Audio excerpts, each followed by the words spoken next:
দর্শক, স্মার্ট এগ্রোভেটের পক্ষ থেকে আন্তরিক শুভেচ্ছা এবং অভিনন্দন। আমরা আজকে এসেছি বগুড়া সদর উপজেলার অদ্দিরগোলা বাজার এলাকায়।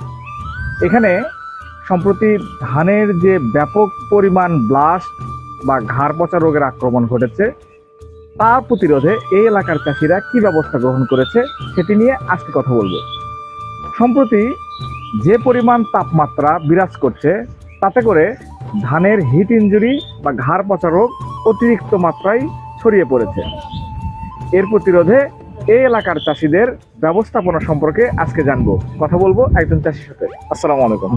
আসসালামু আলাইকুম। ভালো আছেন? আছি আলহামদুলিল্লাহ। ভালো আছেন আপনি? আছি আলহামদুলিল্লাহ। আপনি সম্প্রতি কতটুকু ধানের জমিতে চাষ করেছেন? আমি ধানের জমি চাষ করেছি প্রায় 5 বিঘার মতো। তো এখন এবারকার সিজনের রোদের তাপমাত্রাতে এখন এই মুহূর্তে দেখা যাচ্ছে একটু সাদা শীষ জাগ্রত আছে। আর আমি এই দেখে স্মার্ট কোম্পানির ডিসকভার ওষুধ ব্যবহার করতে আমার 5 বিঘা মাটি উন্নতি আছে। যারা ব্যবহার না করছে তারা ক্ষতিগ্রস্তের মধ্যে আছে। এই গরমেতে সাদা শীষ বাড়াচ্ছে। অর্থাৎ আপনি ডিসকভার ব্যবহার করার পরে আপনার জমিতে আর কোনো সাদা শীষ আসেনি, আমার কোনো আর আসেনি। আর অন্যান্য লোক ব্যবহার করেনি, কিন্তু তার কে যাচ্ছে। আবহাওয়া বিবেচনায় ধানের জমিতে নেক ব্লাস্ট, গিট ব্লাস্ট এবং পাতা ব্লাস্ট সহ কয়েক ধরনের ব্লাস্ট রাখতে পারে।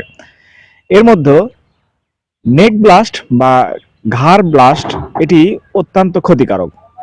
কোনো জমিতে এই নেক ব্লাস্ট বা ঘাড় পচারে যদি লাগে, সেক্ষেত্রে জমির প্রায় 1/3 জমির ধানের ক্ষতি হয়ে যেতে পারে। তাতে করে কৃষক অর্থনৈতিকভাবে চরম ক্ষতিগ্রস্ত হয়ে যায়। আচ্ছা দর্শক, আপনাদের জন্য পরামর্শ হলো, এই প্রচন্ড তাপদাহে যাদের জমিতে পানি নাই, সর্বপ্রথম কাজ হবে আমাদের প্রত্যেকের জমিতে 2 থেকে 3 ইঞ্চি পর্যন্ত পানি রাখতে হবে। আর দ্বিতীয় পর্যায়ে ডিসকভার 75WP স্মার্ট এগ্রোভেটের এটি 33% 1 বিঘা জমিতে 50 গ্রাম ওষুধ আপনাকে স্প্রে করতে হবে। এই দুইভাবে যদি আমরা করতে পারি, তাহলে এই ঘাড় পচা বা ব্লাস্ট রোগ থেকে আমরা পরিত্রাণ পেতে পারি। ধন্যবাদ। আসসালামু আলাইকুম।